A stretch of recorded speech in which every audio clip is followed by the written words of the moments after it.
Unaweza kuwa una mamlaka kwenye familia yako kwa sababu tu wewe ni mfanyabiashara alafu una hela.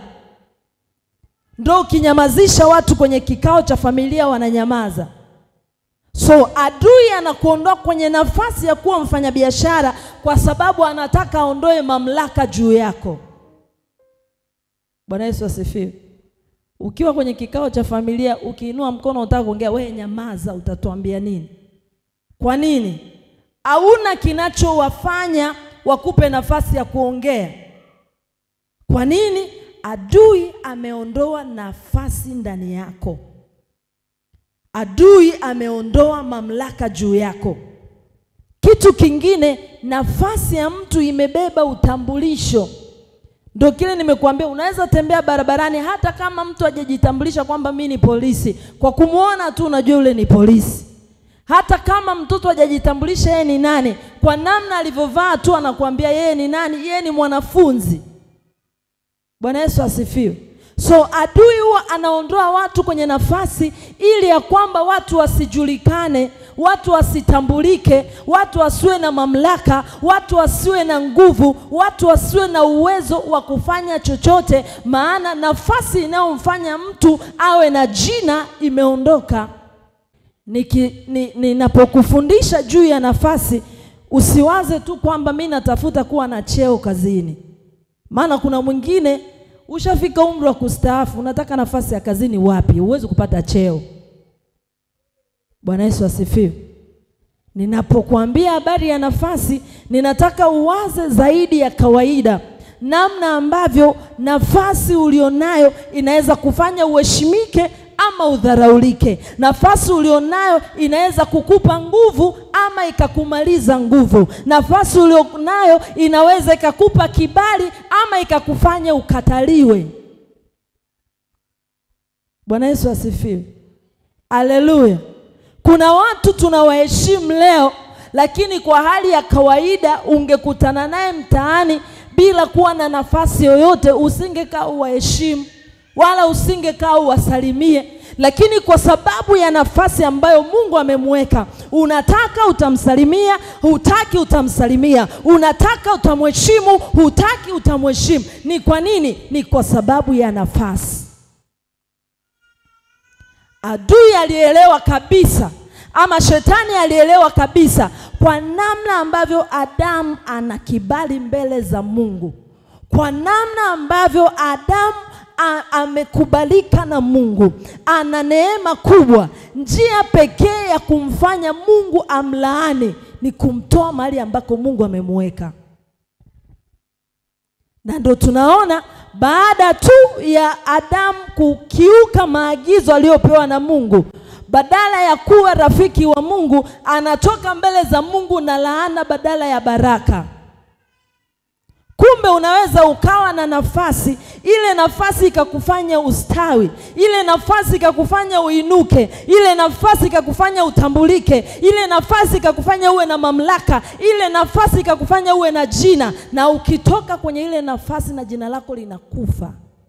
Ndio maana unatakiwa kulinda sana nafasi ambayo Mungu amekupa, maana hiyo ndio inayokufanya uheshimike, hiyo ndio inayokufanya uinuliwe, hiyo ndio itakao kufanya watoto wako wasome shule nzuri, hiyo ndio itakao kufanya uendeshe gari nzuri, hiyo ndio itakao kufanya uvae nguo nzuri, hiyo ndio itakao kufanya ule unachokitaka na sio unachokipata. Bwana Yesu asifiwe. Uelewe ya kwamba mission ya shetani siku zote ni kukufanya uishi maisha ya maumivu, ni kukufanya uishi maisha ya mateso, ni kukufanya uishi maisha ya kulia, ni kukufanya uishi maisha ya majuto. Mungu anapombariki mtu ama Mungu anapomweka mtu mahali, cha kwanza huwa anamfanya yule mtu afurahie nafasi aliyoko. Ukiona mahali ambako uko haufurahii ama haufurahii kile unachokifanya, cha kwanza tambua hiyo sio nafasi yako, maana baraka za Mungu hufurahisha tena utajirisha, haichanganyi na huzuni ndani yake. Mithali 10:22. Mungu akikuweka kwenye nafasi, lazima ufurahie nafasi ulionayo. Sio ufurahie kwa maana ya kwamba uwe unacheka cheka. Ukiwa pale ndani yako unasikia amani. Ndio kile niliwafundisha juzi. Hata kama unapitia changamoto, haupiti changamoto ya kukufanya ndani yako uone kama unamalizika. Ukiwa unapitia changamoto, hauoni kama hapa imefika mwisho, bali ndani yako huwa na amani, lakini huwa na nguvu ya kwamba hiki ninachokipitia, iko siku nitavuka, iko siku nitainuka, iko siku nitafanikiwa, iko siku nitainuka na nitaheshimika tena. Lakini ikiwa shetani anakupeleka mahali ambako si kwako, cha kwanza unakuwa huna amani. Ninasoma kitabu cha Misali sura ya 10 mstari wa 22, anasema baraka ya Bwana utajirisha. Baraka ya Bwana hutajirisha, wala hachanganyi huzuni nayo. Wala haichanganyi huzuni nayo. Amen. Bwana Yesu asifiwe. Jiulize ulipo, unafurahia?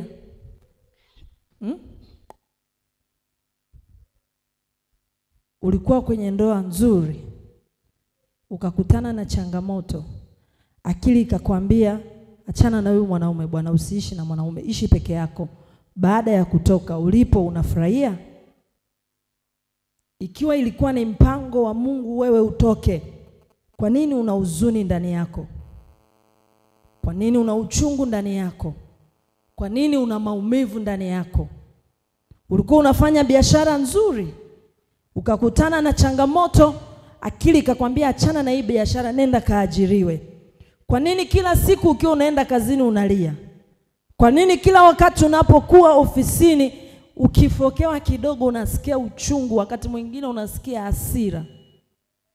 Ili hali Biblia inasema ya kwamba baraka za Mungu hutajirisha, haichanganyi huzuni nayo.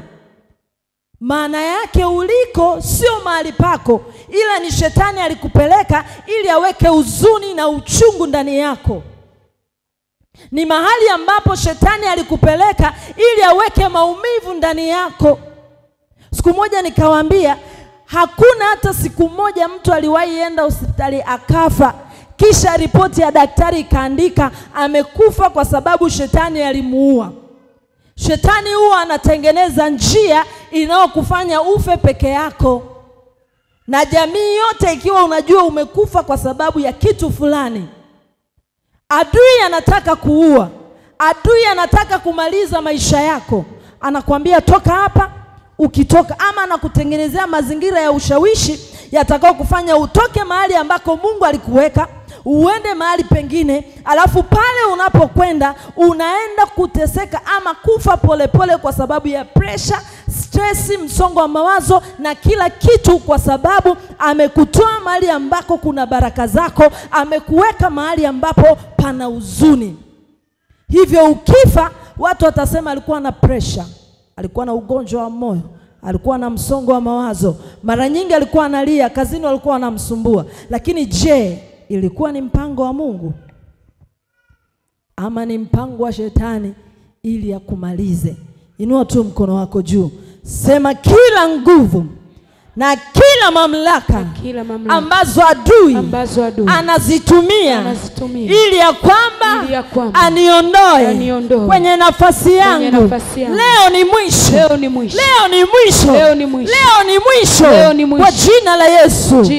Amen. Amen. Baraka za Mungu hutajirisha, haichanganyi huzuni nayo. Ukitaka kujua mahali uliko ni Mungu amekuweka, huwa unafurahia. Tunda la Roho huwa hufanya kazi ndani yako: upendo, furaha, amani, uvumilivu, uaminifu. Bwana Yesu asifiwe. Lakini shetani akikudaiveji, bwana we, haleluya, unaishi unateseka na hautaambia mtu kama unateseka. Yaani unakuwa tu unateseka kimoyomoyo na humwambii mtu, kwa sababu inawezekana wakati mwingine, wakati unataka kutoka mahali pako pa baraka, uliambiwa na ukashupaza shingo. Uliambiwa ukajifanya unajua, na kwa sababu ulijifanya unajua wakakuacha umalizike.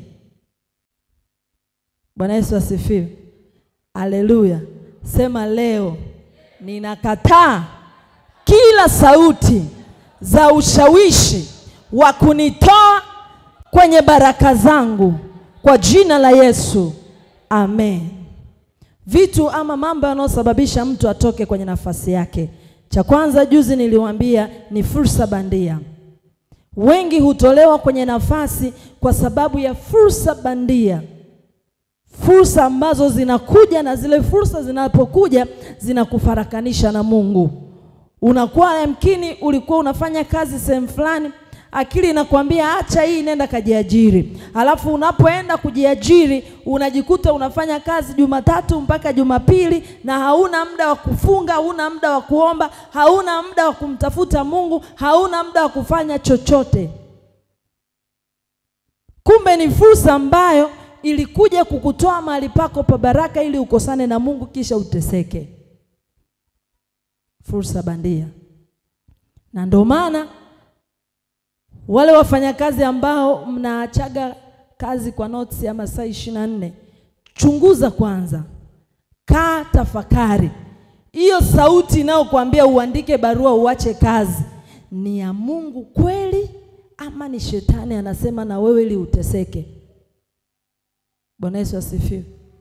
Kuna mtu mmoja nikamwambia, alikuwa ananiambia, "Mama, mimi hapa sasa hivi nataka niache kazi nikafanye biashara." Nikamuuliza tu maswali mawili. Umeshaanza biashara? Hapana. Umeshajua unafanya biashara gani? Hapana. Umeshafanya utafiti wowote juu ya biashara? Hapana. Ila natafuta mtaji nikafanye biashara. Nikamwambia acha ujinga. Bwana Yesu asifiwe. Hiyo ni sauti ya shetani inakwambia uache kazi ukafanye biashara ambao hujafanya utafiti, hujui kama utafanikiwa, haujui kama itaenda mbele ama itarudi nyuma. What if umenunua mzigo ukaweka dukani, siku umerudi nyumbani kisha dukani wakaiba na kazi ulishaacha? Unaanzia wapi? Halo? Unaanzia wapi? Haijakuramba? Inakula kwako tena, na wakati mwingine unaacha kazi tu ghafla binivupu, kuanzia leo mimi naacha kazi. Alafu ujue kwenye kazi yoyote ulionayo, mahali kokote ulikoajiriwa, usiwahi kudhania kama we ni special, ama usiwahi kudhania kama ulipo watu hawapataki. Yaani ukibandua mguu tu pap, kuna mwingine CV yake ilikuwa kwenye file ilikuwa haijasomwa vizuri. Unapotoka anapigiwa simu anarudi. Majira ambayo biashara huku imebuma, unarudi kazini tayari nafasi yako ina mtu. Ndio unaanza kusema Mungu anipendi, Mungu kwa nini hivi? Mungu kwa nini unanipitisha kwenye majaribu haya? Mungu kwa nini hivi? Je, ulikaa ukatafakari, ukamuuliza Mungu? Ninawaambiaga na ninakushauri hata wewe leo, usiache kazi kama hujapata kazi. Na usiache kazi ukafanya biashara ambayo hujaianza. Anza kwanza uone inafanikiwa, na baada ya kuona inafanikiwa ndio uache ili uendeleze ile ya kwako. Usiwahi kuthubutu kuacha kazi kwa kigezo cha kwamba unaenda kufanya biashara ambayo haujaianza na haujajua changamoto zake. Usiwahi kuacha kazi kama hujapata kazi. Lakini pia usiwahi kuacha kazi ukasema naenda kufanya biashara ambayo ni mara ya kwanza. Hivi unajua mtu aliyezoea kuajiriwa ni wakati mwingine ni ngumu sana kufanya biashara. Ni kwa nini inakuwa ngumu? Ameshazoea kuwa kazini, yani afanye kazi kwa bidii, asifanye kazi kwa bidii. Alisha saini mkataba ambao mwisho wa mwezi lazima alipwe. Alafu huku anapokuja, nguvu yake, bidii yake, utendakazi wake ndio utakao mfanya awe na pesa nyingi ama awe na pesa kidogo. Hivyo kama hujafanya utafiti, unaweza ukatoka kazini na ile notion kwamba nilikuwa naenda kazini saa 1 wananibana. Saizi naamka muda ninaotaka na ninalala muda ninaotaka. Ninaenda kazini muda ninaotaka na ninatoka muda ninaotaka. Ni ukweli utaenda muda unaotaka na utarudi muda unaotaka, lakini kipato chako hakitaenda sawa na vile unataka ama sawa na vile ulivyozoea. Bwana Yesu asifiwe. Haleluya. Ushazoea kukaa kwenye kampuni ambayo bosi ndo in charge wa kila kitu. Anaelewa umeme ni shingapi, anaelewa maji ni shingapi, anajua kodi fulani ni shingapi, kodi fulani shingapi, kila kitu anajua ni shingapi, na yeye ndo huwa anahangaika navyo. Wewe unaishia tu kulipwa mshahara, ujui stress yoyote. Alafu unafika mahali ambapo umejiajiri mwenyewe, kisha unalipa kodi, unakutana na watu wa taka, unakutana na watu wa manispaa, unakutana na watu wa halmashauri, unakutana na watu wa TRA, unakutana na watu. Mwisho wa siku unasema ni Mungu amekuacha. Kumbe sio Mungu amekuacha, ni wewe ulimwacha Mungu kwa kusikiliza sauti ya shetani. Ninaposema hivi simaanishi kama nawapinga wafanyabiashara, no. Ninawapa big up sana, lakini usikurupuke. Fikiri kwanza sauti unayoisikia ni ya shetani ama ni ya Mungu. Na kama ni ya Mungu, jiulize mara mbili kisha ndio uende, usikurupuke. Amen.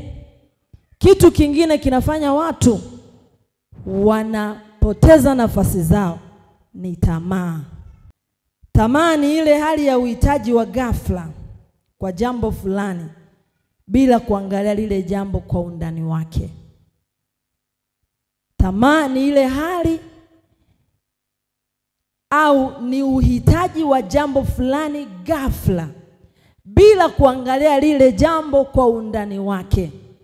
Umeona mtu anaendesha gari zuri, unatamani nawe ukanunue gari zuri.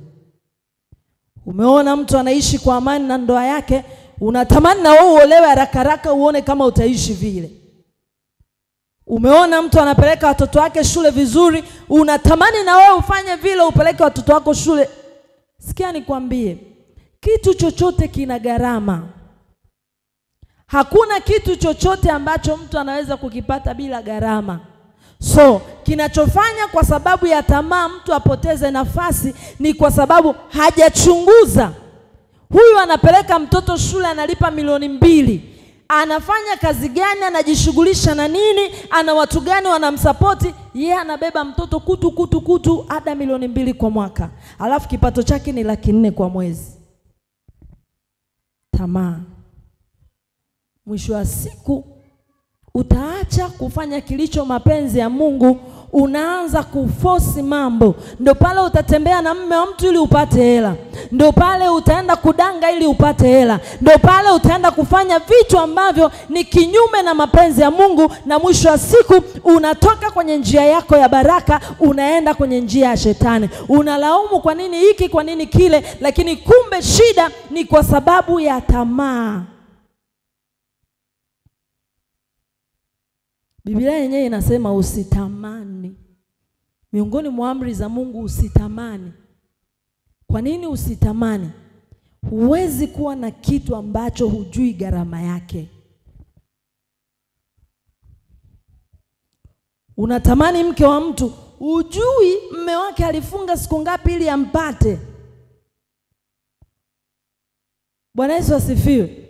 Unatamani kuvaa nguo nzuri, hujui yule mtu amepambana kwa kiasi gani ili awe na uwezo wa kuvaa ile nguo anayoivaa.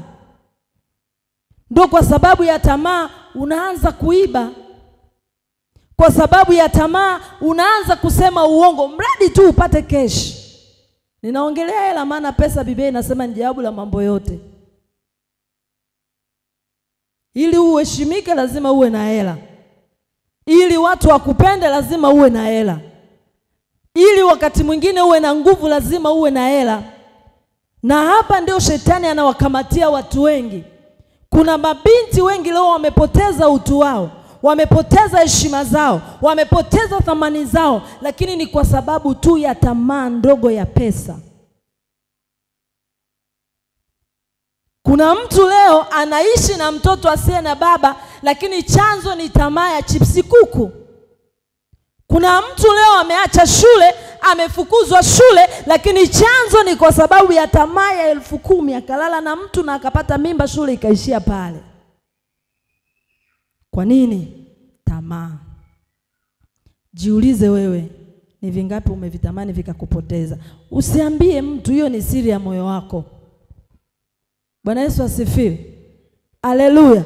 Tamaa leo imesababisha watu wameacha kumtumikia Mungu wa kweli, wameanza kuabudu mashetani kwa sababu tu anataka aendeshe gari zuri, kwa sababu tu anataka aendeshe ama awe na nyumba ya heshima. Sikia nikwambie, kwa Mungu aliyeziumba mbingu na nchi, kila kitu kinapatikana. Kinachohitajika kwako ni kuwa mwaminifu na kumwabudu Mungu katika roho na kweli. Ukifanya kila kitu kwa uaminifu mbele za Mungu, chochote kile unachokitamani utakipata. Leo watu wanatamani kuwa na maisha mazuri. Kwa sababu tu ya kutamani kuwa na maisha mazuri, unaenda kwa mganga wa kienyeji.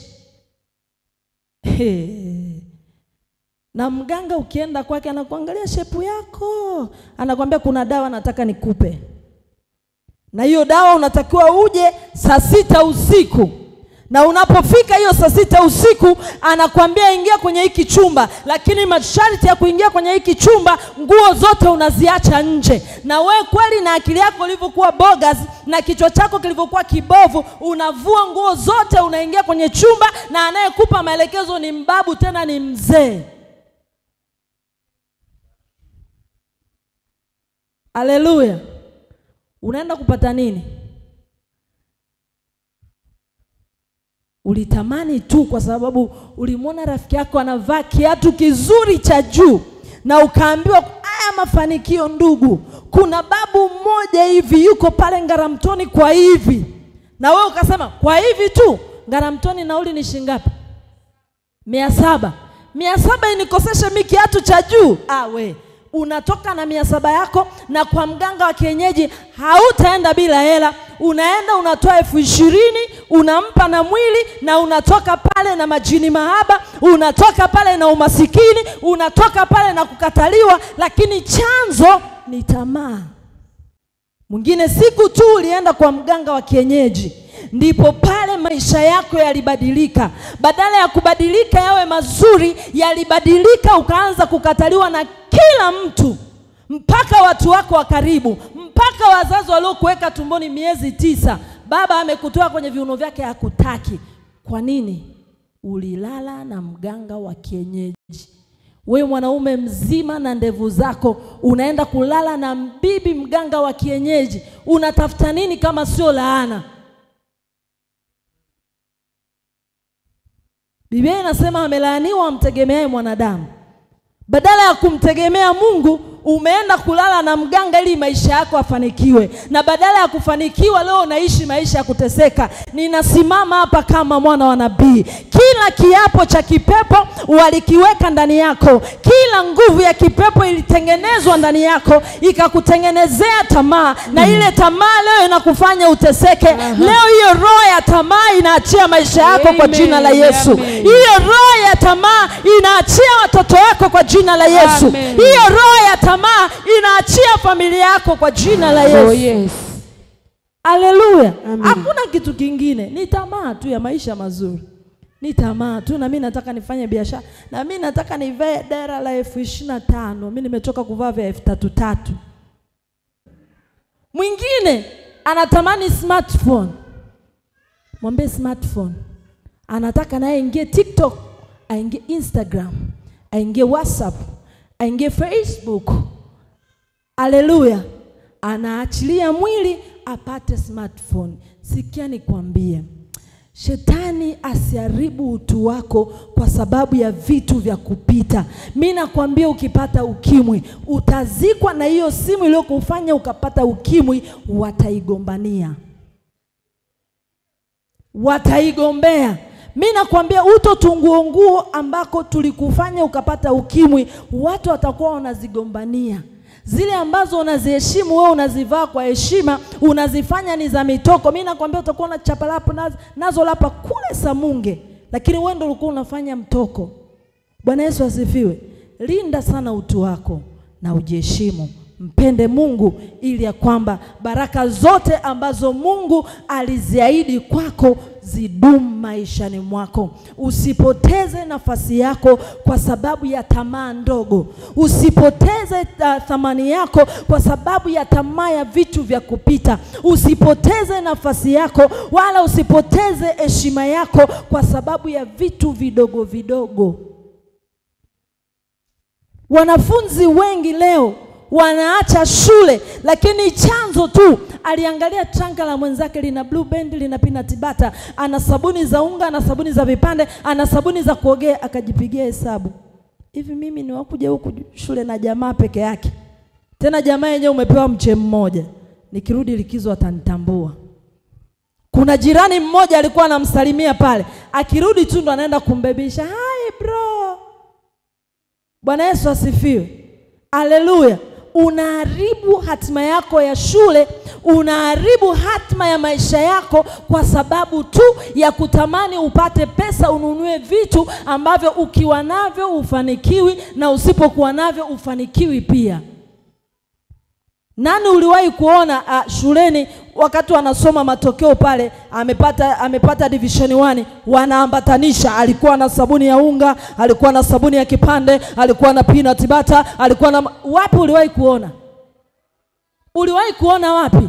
Manake ukiwa navyo utafaulu, huna utafaulu. Kinachohitajika ni wewe kujikubali kulingana na nafasi ulionayo, lakini pia ni kujikubali kulingana na nafasi ambayo wazazi wako wanayo.